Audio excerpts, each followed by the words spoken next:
Retirement nearly destroyed George and Evelyn's marriage. After 45 years together, they had built a life full of children, grandchildren, family dinners, quiet routines, and unspoken habits that kept them steady through decades of change. But when George left work behind, the rhythm that had carried them for so long suddenly fell apart. What should have been the beginning of their golden years together nearly turned into the unraveling of everything they had built. Yet, instead of letting love slip through their fingers, they chose to rebuild, step by step, and what they discovered became the quiet secrets of a happy marriage after 60. George and Evelyn's story began in the early 1970s. They married young, in their 20s, with little money but an abundance of hope. Their wedding was modest, held in the church they both grew up in. The reception was simple: sandwiches prepared by Evelyn's aunts, cakes baked by neighbors, and punch served from borrowed glass bowls. Their honeymoon was a weekend trip to a nearby town, but to them it felt like a grand adventure. They didn't have much, but they had each other. In the beginning, life was tough. George took long shifts at the factory, sometimes 7 days a week, just to keep the bills paid. Evelyn learned to stretch every dollar. She sewed clothes for their children when they came along, planted vegetables in the backyard to save on groceries, and took part-time work at the local library. There were arguments in those days too, about money, about George's long hours, about exhaustion, but there was also a determination that kept them united. They made do with what they had, and the laughter they shared at the end of each day was enough to drown out the noise of struggle. As the years passed, their home filled with memories. George taught their son to ride a bike on the cracked pavement of their driveway. Evelyn baked cookies with their daughter for every school fundraiser. Summers were spent on road trips where George insisted on using maps instead of asking for directions, leading to detours that later became family legends. Holidays were noisy affairs, with Evelyn orchestrating meals that left everyone stuffed and happy. Their marriage was built not on grand gestures but on thousands of small ordinary acts. George fixing leaky faucets, Evelyn staying up late to hem trousers, the two of them sitting side by side on the porch after long days, watching the sun sink below the horizon. They were a team, and that teamwork carried them through decades. When the children grew up and moved out, the house grew quieter. George still worked at the factory, proud of the role he had played for so long. Evelyn filled her days with church activities, book clubs, and grandchildren who visited often. They looked forward to retirement as a reward, a time when they could finally slow down and savor life together. Evelyn imagined long mornings with coffee and conversation, afternoons filled with hobbies, and evenings spent reminiscing about the past. She dreamed of small trips, dancing in the living room, and a closeness that would make up for all the years George had been consumed by work. But when George finally retired at 72, reality was nothing like what Evelyn imagined. George, who had risen at 5 every morning for decades, no longer had a reason to get out of bed. His identity had been built around work, and without it he felt adrift. He wandered from room to room, restless and dissatisfied. He turned on the television but never really watched it. He picked up books but never finished them. He sighed heavily, as though carrying an invisible burden. That restlessness soon turned outward, into criticism.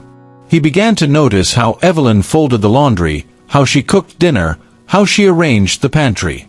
Nothing seemed right to him. Evelyn, who had anticipated joy in this season, felt blindsided. Instead of companionship, she felt suffocated.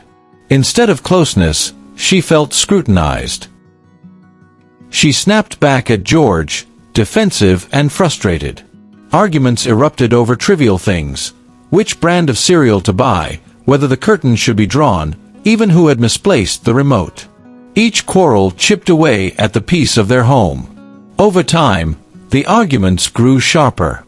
George accused Evelyn of wasting money. Evelyn accused George of being ungrateful.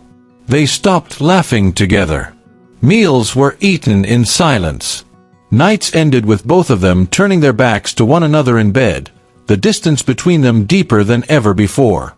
It was not just the arguments. It was the silence that followed. A silence so heavy it seemed to settle in the walls of their home. Evelyn began to dread mornings, knowing George would be there, restless and dissatisfied. George began to feel like a stranger in his own house. They had survived decades of struggle, yet retirement threatened to break them apart. One evening, after yet another argument, this one over how Evelyn had reorganized the pantry, Evelyn broke down in tears. Their daughter arrived unexpectedly and found her sitting in the living room, shoulders slumped, face streaked with sadness. When Evelyn confessed what had been happening, their daughter listened quietly before saying, "Mom, Dad doesn't know who he is without work. And you don't know how to live with him being home all the time. But you've loved each other too long to give up now. Maybe it's time you both learn new ways to love." That night, Evelyn lay awake replaying those words. She realized their daughter was right. They had built a life together out of nothing. Surely they could rebuild again. But it would require intention. It would require courage. And it would require change. The next morning, Evelyn brewed a pot of tea and asked George to sit with her. It had been years since they had sat across the table with nothing to distract them. She told him, gently but firmly, that she didn't want to spend the rest of their years fighting. George, weary of the constant tension himself, admitted that he felt useless, invisible, and lost without work. That morning conversation became the first of many. They called them their tea talks. At first, the words were awkward, but over time they flowed more easily. Sometimes they laughed. Sometimes they cried. Sometimes they sat in silence. But slowly, those talks began to bridge the gap between them. From those conversations came the changes that saved their marriage. Here is what George and Evelyn did, one after the other, clearly and intentionally. 1. They created new routines together. Their mornings, once filled with tension, became opportunities to reconnect. They began walking around the neighborhood after breakfast. At first, the walks were short and quiet. But gradually they stretched longer. Evelyn admired gardens and pointed out flowers. George greeted neighbors, exchanged small talk, and even made a few new acquaintances. These walks gave their days structure and gave them a chance to start together, side by side. The simple act of walking softened their edges and reminded them they were still partners on the same journey. Over time, the walks became longer excursions. On weekends they strolled through parks, hand in hand, pausing to rest on benches where they reminisced about earlier years. Once, they even found themselves laughing at the memory of a family vacation gone wrong, when they had gotten lost for hours but turned it into an adventure. Each walk was a reminder that companionship could be rediscovered in motion. 2. They respected personal space. Evelyn realized that part of her frustration came from George being underfoot all the time. George realized he couldn't rely solely on Evelyn for company. So they agreed that each would pursue separate activities. George joined a seniors chess club at the community center. At first he was nervous, but he rediscovered the thrill of strategy and competition. He enjoyed the camaraderie of new friends, the banter over games, and the satisfaction of sharpening his mind. Evelyn joined a gardening circle, where she spent afternoons exchanging tips, admiring each other's blooms, and sharing cuttings. Her joy grew as her roses flourished and her herbs filled the kitchen with fragrance. These activities gave them independence, stories to share, and breathing room. George returned from chess matches eager to recount a clever move he had made. Evelyn returned from gardening glowing with pride over a new blossom. They learned that love did not mean constant togetherness.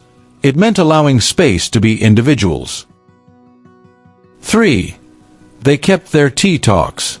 Every week, they sat down with their cups and spoke honestly. They did not always agree, but they always listened. George confessed his fears of aging, of feeling irrelevant. Evelyn admitted her need for appreciation and partnership. These conversations, though sometimes painful, built trust brick by brick. Over time, they began to understand each other's hearts again, not just their words. The talks became sacred. Sometimes they lasted 10 minutes, sometimes 2 hours. Sometimes they wandered into memories of their youth, reliving the excitement of their courtship. Other times they were practical, discussing how to budget their retirement income. Whatever the topic, the talks gave them a platform to connect, to argue safely, and to reconcile. They were proof that communication, no matter how uncomfortable, was the lifeline of marriage. 4. They rediscovered fun in small ways. Evelyn suggested they cook new recipes together once a week. The results were often disastrous. George once added half a jar of chili powder to a stew. Evelyn once confused salt with sugar in a cake. Yet instead of arguing, they laughed, big, hearty laughter that had been missing for years. These evenings of culinary chaos reminded them that joy did not require perfection. It required a willingness to play, to be silly, to let go of pride. Soon they extended this sense of fun to other activities. They dusted off board games from the attic, played cards late into the night, and even tried dancing to online tutorials. Their clumsy steps became a source of hilarity, not shame. Fun returned to their home, not through expensive outings, but through shared willingness to be light-hearted again. 5. They scheduled simple date nights. They could not always afford expensive outings, but they didn't need to. Some nights they danced in the living room to old records, George leading Evelyn clumsily but tenderly across the floor. Other nights they watched classic films, sharing popcorn and commentary as though they were young again. Occasionally, they drove out for ice cream, reliving the simplicity of their early days. Once they packed sandwiches and drove to a nearby lake, sitting on a blanket and watching the sunset. These dates, ordinary yet intentional, rekindled the spark buried beneath years of routine. They reminded each other that romance is not about extravagance, but about choosing to spend time together with joy. 6. They practiced daily gratitude. Before bed each night, they began to share one thing they appreciated about the other. At first it was small. "Thank you for making dinner. I liked how you smiled at me today."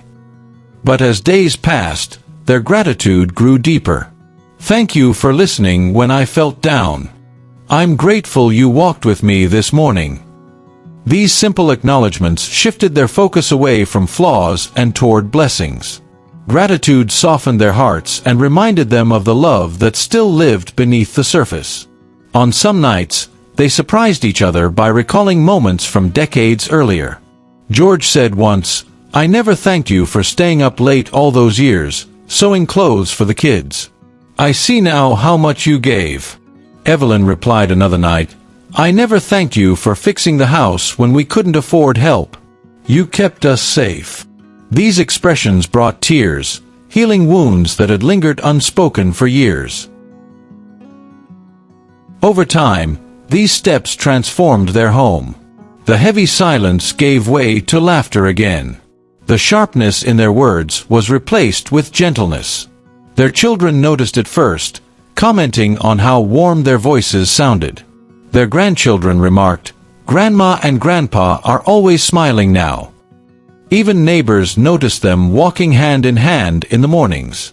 Friends at church saw them sitting closer in the pews, whispering and laughing quietly like newlyweds. By their 46th anniversary, George and Evelyn felt like they had entered a new chapter of their marriage. They decided to renew their vows quietly in their backyard garden, under the oak tree they had planted decades earlier. George held Evelyn's hand and whispered, "I still choose you." Evelyn, tears in her eyes, whispered back, "And I still choose you too." They did not need a crowd, only the certainty that after all the storms, they were still each other's anchor. Their journey was not perfect, but it was real. It showed that marriage after 60 is not about clinging to the past, but about creating new ways of loving. It is about patience, creativity, and courage. It is about choosing every day to see the best in each other. Their marriage had been tested by change, but it emerged stronger because they refused to let change define their ending. For those who find themselves struggling after retirement, George and Evelyn's story offers hope. The secret lies not in avoiding conflict, but in learning to navigate it with grace. It lies in laughter, in listening, in giving space, in expressing gratitude. It lies in remembering that marriage is not one long story told once, but many chapters written over a lifetime. And even after 60, even after 70, new chapters can still be written. They learned that happiness is not a permanent state, but a choice renewed daily. They learned that intimacy is not only physical but emotional, built through listening and honesty. They learned that romance is not found in grand gestures but in small acts of kindness. And they learned that companionship, when nurtured, can outshine even the brightest passion. If you are over 60 and finding your marriage strained by change, remember this: it is never too late to start again. George and Evelyn proved that love is not bound by age. It is bound by choice. And every day offers a chance to choose each other again.